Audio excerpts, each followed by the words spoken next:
Hey guys! Welcome back to the Hot Girl House.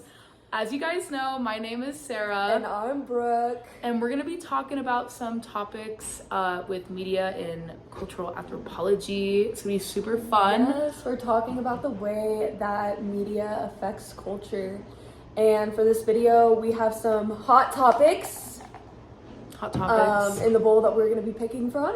And yeah, we're just gonna talk about it. Yeah. So, Sarah, if you would be my guest. Oh my gosh, of course, bro. course. I'm so excited. Of All right. course. I'm gonna just start. All right. So our first question is, the way digital media has created virtual/online communities with platforms like Second Life and BitLife, and how. So basically, we'll talk about that first, and then follow-up question right after that. Has this affected human social interaction skills? Yeah. Okay, so that's a pretty interesting one, because I feel like it definitely has created a new platform for people in communities online. And completely online based, meaning that you can, have friends that live in different states or even different countries. A lot of people, like I have a lot of friends that have like I think it's like Twitch and like a Discord and stuff, like meeting people just everywhere. Yeah.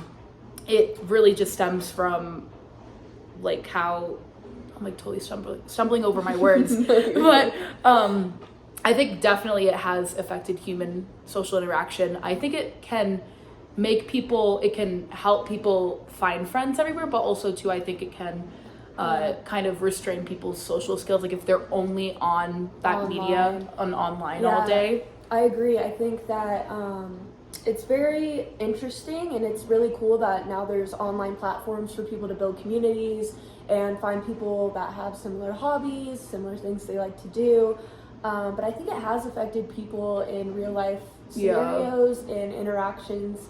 In real life, I think you can notice, especially with the younger generations, like avoiding eye contact, not being able to talk to strangers. Yeah, just like also like the physical interactions. Yeah. Like when you're speaking with people, like in our culture, it's just a sign of respect to look people in the eye, right. And waving hello or giving hugs. Like I feel like people who are really affected by using these online platforms a lot, it has affected their social skills. Totally. 100%. Yeah. All right. So that was our first question. Swapper. Yeah, you go ahead, Brooke. Alrighty, I shall.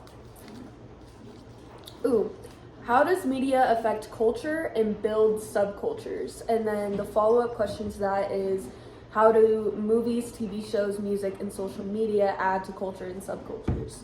I think that culture nowadays, especially amongst young people, is heavily based around social media and TikTok trends. Exactly. Oh my gosh. Like the trends that people follow, even like the verbiage, like words that people say, phrases they say. Like, it's very common that it comes from TikTok or movies, TV shows, culture in general. I think media has a really big impact on culture and trends. Media really just shapes it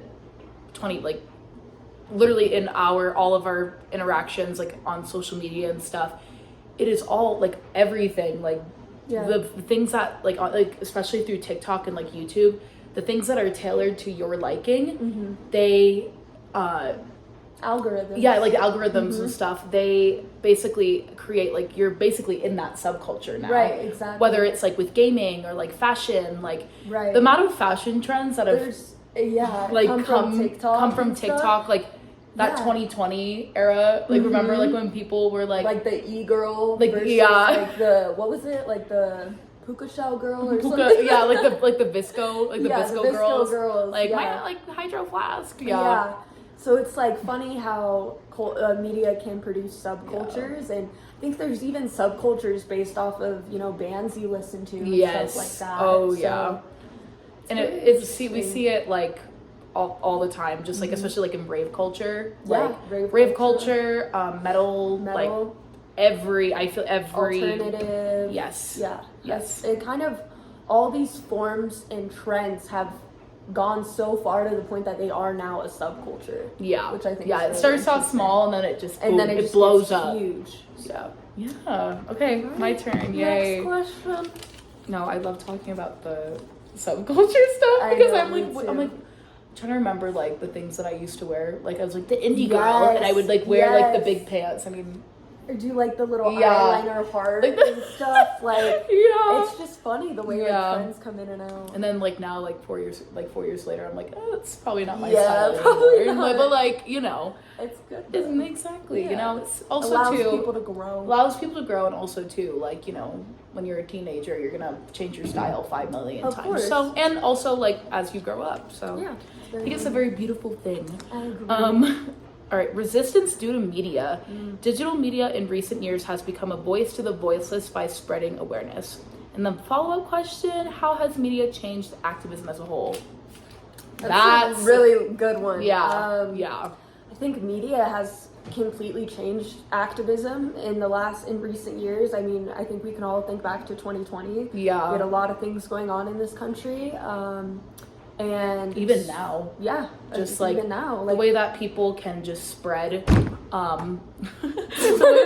the way that people can just like, you know, spread like awareness on like an issue, Yeah. or whether like in like or dislike like whatever the said problem is, or right. I mean that's could yeah. even be shown in last week with the Palestine protest. yeah, you yeah, know? Like people were able to gather through social media and set up a Yes. plan to protest and find people with like minds who agree with the cause and such. And we've seen such resistance, and in a good way though, you know, in a positive way to protest. And yeah, it's completely changed due to social media. I mean, social media makes things spread like wildfire, which can be good and can also be negative.